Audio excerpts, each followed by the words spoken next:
Yes, last night's rescue of the two hostages from Gaza may, however you view it, offer a glimmer of hope for the relatives of the remaining 134 captives there. Still, many are increasingly concerned that without a deal of some kind for the release, it may end up being too late to save many of them. Well, joining us now is Itay Raviv. His cousin, Keren Munder, 55 years old, was released with her son, Ohad, and her mother, Ruti, was 78 in November's hostage deal. But Itay's uncle, Abraham Munder, who is 78 years old, is still among the hostages with Gaza. And we should note that Itay's cousin, Ruti, was murdered during the Hamas attack on Kibbutz Nir Oz, where the family members were kidnapped from. Itay, thanks for joining us. Let me just get your reaction to this dramatic rescue of the two hostages. I mean, what does that do to your perspective, other members of your family, in light of the, for example, situation of Abraham still being held captive in Gaza? First, I have to say we're very happy. I think everyone, all of us, woke up today and saw the news, and we were all filled with tears of joy, which are very rare in the past 4 months. And I hope all of us can see these photos again from more and more families, including my own family, of reuniting like we saw over 2 months ago with the previous deal. And it's a mixture of feelings, because on the one hand, I'm very happy for them, because we all feel, all of the families of the hostages, we all feel like one big family. But I don't know what it means about Abraham. Maybe all of the hostages are still in Gaza, held by Hamas. Maybe their conditions are getting even worse right now. I don't know what is the reaction of Hamas to this amazing rescue mission. It's truly extraordinary, and we're all, again, so happy. It's just, again, this mania depressia of everything that's going on, like your ups and downs. You feel very happy for them, and then you say, wait, but there's 134 more hostages. I don't know if it's possible for the Israeli army to release all those hostages, to rescue all those hostages, with military operations, such as the one happened last night. I'm pretty sure the main possibility would be with a deal. And I don't know if the operation last night, how it affects a possible deal that was on the table last week.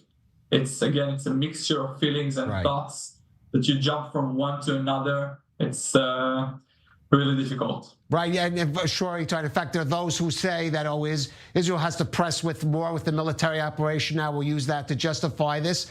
Well, there are others who believe that the government should really focus on a hostage deal. We'll say, okay, now maybe Hamas will show flexibility. They're more in a corner. They're losing some of their chips. And this is debate in Israeli society, and yes, even within the families of some of the hostages themselves. What about yourself and your own family, which did see some of its members returned in that November deal?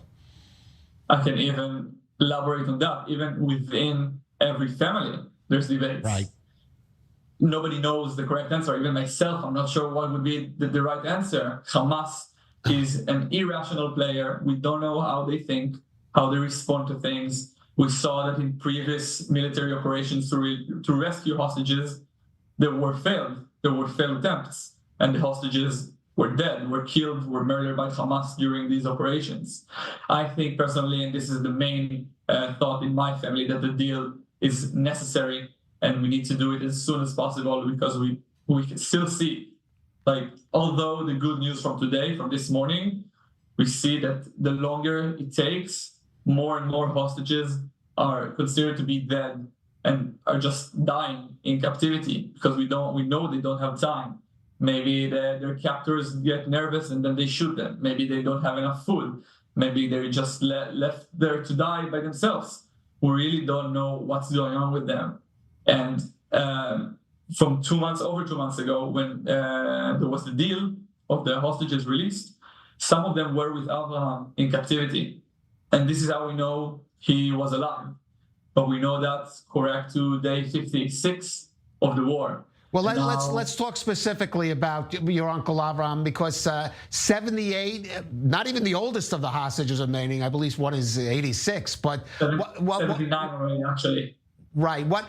Yeah, He had his birthday in captivity, 79. 79. So what about, what was his physical condition at the time and your concerns? Did he need special medication? There was talk about trying to get them, especially the elderly hostages, medication through the Red Cross. What could you tell us specifically about your uncle and your concerns that time is not on his side in captivity? My uncle wasn't in a good health even before the war began.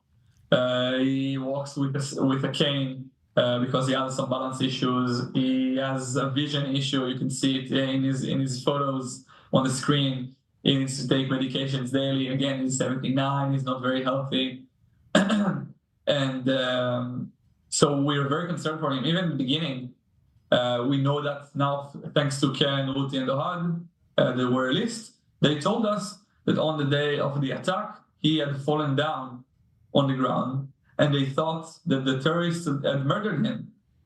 Only when the hostages started to get released in the deal, they told us, no, he's alive. We were with him in captivity. And we're still very concerned for him because we don't know how he can survive all these days in unknown conditions. We don't know what he sleeps on, if he eats, what he eats, if he actually gets the medications that were presumably were given to the hostages. Nobody knows. Israel didn't get any confirmation. We didn't get any confirmation from any organization that the medicines were in fact given to hostages. So we're still in the dark. We know nothing about his whereabouts, about his condition. Nothing. Right. So lastly, let me ask you your message maybe to the government, and because, you know, we are an international channel, your message to the international community on this day. So I think I need to remind everyone again, these are innocent civilians that were abducted violently from their homes, from their beds in pajamas, or from festival that they were dancing at. And the whole world should be doing everything to release them. There's other news on the line. There's some hoodies attacking. There's some financial stuff. There's elections in the United States. But these are innocent civilians, human beings. So if you care about human rights, if you care about humanity, you need to do everything to release them with a deal, with anything. They need to be home with their families. They do not need to spend another day in captivity. And the Israeli government and the international community should be doing everything to get them out of the hands of Hamas.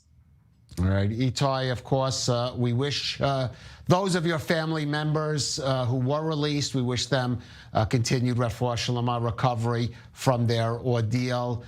We join in the mourning of your cousin, Roe, who was killed in the attack. And most of all, of course, we wish for the safe return of Abraham, your uncle, with all of the other remaining hostages. Thank you for joining us on I-24 News.